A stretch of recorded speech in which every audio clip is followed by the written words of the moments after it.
much, everyone. Can you guys hear me? I can be loud. Kind of like goes with the territory when you work in TV, and especially when you have a house full of 4 children. You can get really, really loud. So I want to ask you all for a minute to close your eyes, okay? Close your eyes and think of the craziest idea that you've ever had. Something that you feel passionate about, something that you feel would catapult you to the next level. You know, the one that gives you those butterflies in your stomach and causes that excitement to well up inside of you. Now pay attention to the thoughts that are in your mind as you're having these feelings. Is your mind saying no? Is your mind saying you can't do it? Is your mind saying, well, they're gonna laugh at you with that idea? What if you erased those thoughts? Just erase them. And went on that feeling alone of passion and excitement and then took those action steps. Then what? Then what would happen? You can open your eyes now. So think about the woman who wanted a smooth look under her clothes, but she didn't want the look of pantyhose. So she cut the legs off of them.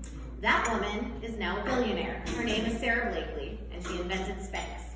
I'm sure we all have worn them at one point. I wear them regularly. Or my friend Michelle Moran, who had this idea to make a sock with skin moisturizer built into it. Skinny skincare wear products are now found in every Walmart and many pharmacies across the nation. Or how about Sarah Moylan? She was a competitive bodybuilder who could never find a sports bra that fit. So she made one. It was fully adjustable, the first fully adjustable sports bra, and she went on Shark Tank.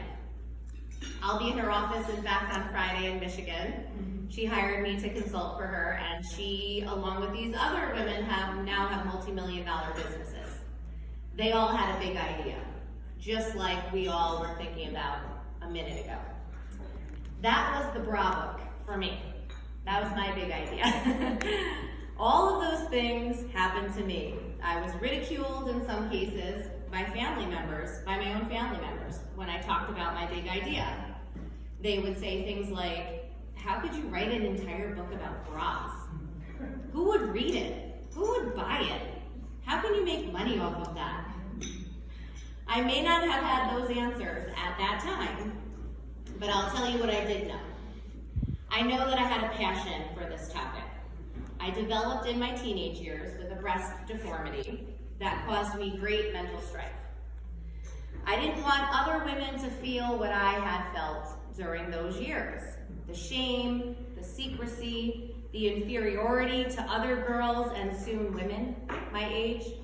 Passion and a very emotional response to this topic and for helping others, which is something that I kind of always have wanted to do, was a big box that I knew that I could check off. I knew that I had to do this. I don't know why, I don't know how, I just had that feeling. I knew that I had to do this book. And I knew that I had the platform to use it to help others too. And I knew that for me, it wasn't just about a bra. It wasn't about the bra, it was more than a bra. I know at that time that I was burnt out. Several years in local news in Albany and New York City, and then a foray into branded content and marketing production at an attempt to get better hours. I was always the one that they came to for advice on boys, on clothes, on life. Not that I was an expert by any means, but I sure liked playing one, and I knew that. I gave advice via a fashion column in my high school newspaper, The Owl. In case you're wondering, flannels were in, and especially the ones that looked like they came from your grandpa's closet. This was the 90s.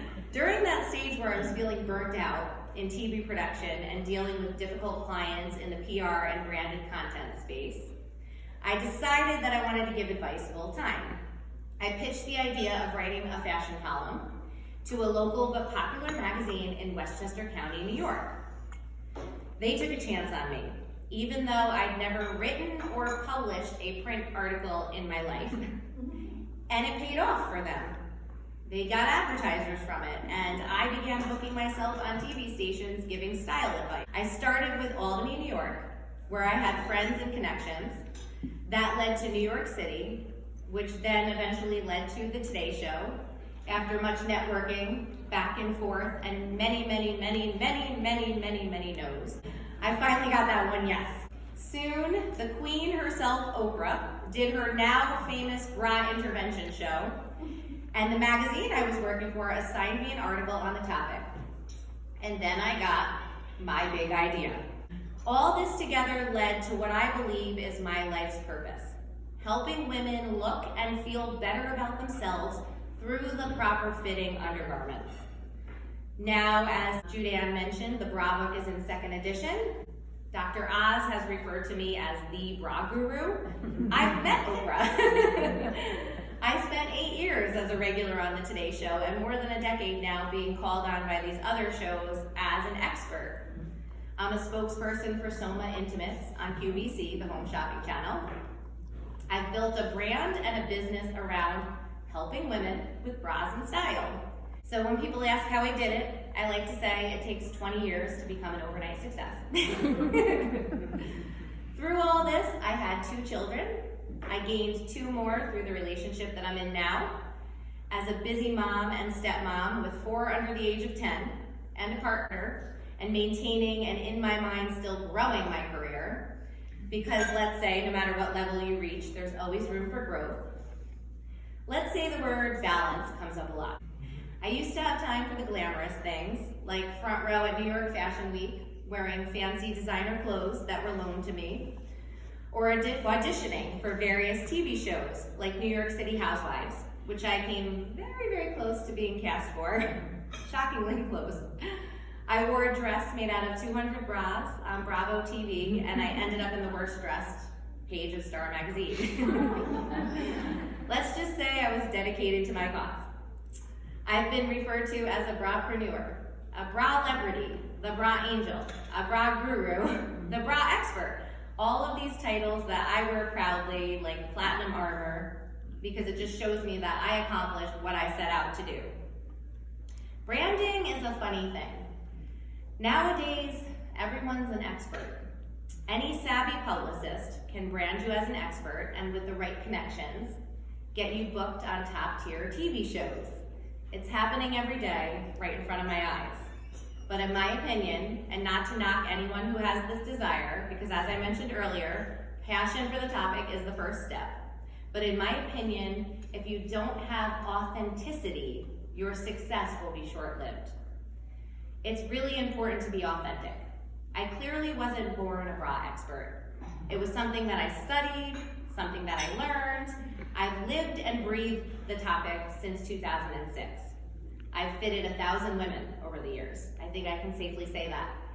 I've spoken to millions, but in the early stages, for what I lacked in experience, I made up in heart and emotion. I had an authentic connection to this topic because of what I went through in those formative years with my breast deformity and the subsequent anguish, really, that it caused me. I felt genuine connection to all things breasts and bras. And genuinely, I really wanted to help women. It wasn't about money, it wasn't about fame, it was just authentic. That authentic connection, along with subsequent experience, because you do have to work for it, let's be honest. We want something, we have to work for it. Many days and hours crying somewhere in the early part of my career in the tape room at News Channel 13. That's where I cried. Then I came back downstairs, pulled together like nothing ever happened. So you do have to work for it, but that, and as you all know, in your careers and your lives, nothing comes without that work. But that authentic connection is, in my opinion and in my life, the secret to success. Now, I'm not saying the sky's the limit. For example, if you dreamt of becoming a 5-star chef, but you burn canned tomato soup and the only thing you can cook is Kraft macaroni and cheese, which happens to be me, by the way, then you may need to revise that dream. So skill and natural talent do come into play, but then if you have all of the elements and you have that authenticity, you can make it happen. I have a cousin who had a successful career as an engineer, but she always dreamed of being a sommelier. So she quit her job, went to the Culinary Institute, and did just that. So authenticity makes you relatable, and whether you're in sales, marketing, customer service, or any other type of business, You cannot succeed if you cannot relate, right? That leads me to the next factor in all of this, the risk factor. You have to be willing to take risks. I know, easier said than done. No risk, no reward. It's a risk putting yourself out there. It's a risk coming to speak in front of all of you. And I didn't even have to buy all of you a glass of wine. I might have to after this, but depending on how much you liked it or not. But really, it's a risk putting yourself out there. It's a risk going for your passion, when in some cases that may mean giving up the thing that pays the bills. In a lot of cases, actually. Sometimes you risk your family life or your relationships. It's a risk simply knowing that you could fail. It's a risk knowing you face ridicule. I was at a wedding once, and a guy said to me, "Oh, who the hell are you? You just write books about bras." That's right, buddy. I'm a girl from a small town in upstate New York who gained national notoriety and makes quite a comfortable living, thank you very much, talking about bras. So my risk paid off.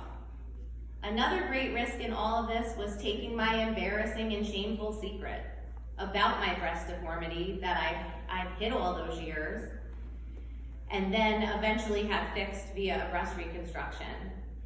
But all of that I shared with the entire world, basically. Not only was I opening myself up to having my work critiqued by publishing a book, but I was also putting my personal life up for critique, and something that I had no control over, and something that I had struggled with my entire life was going to be fair game in the public forum.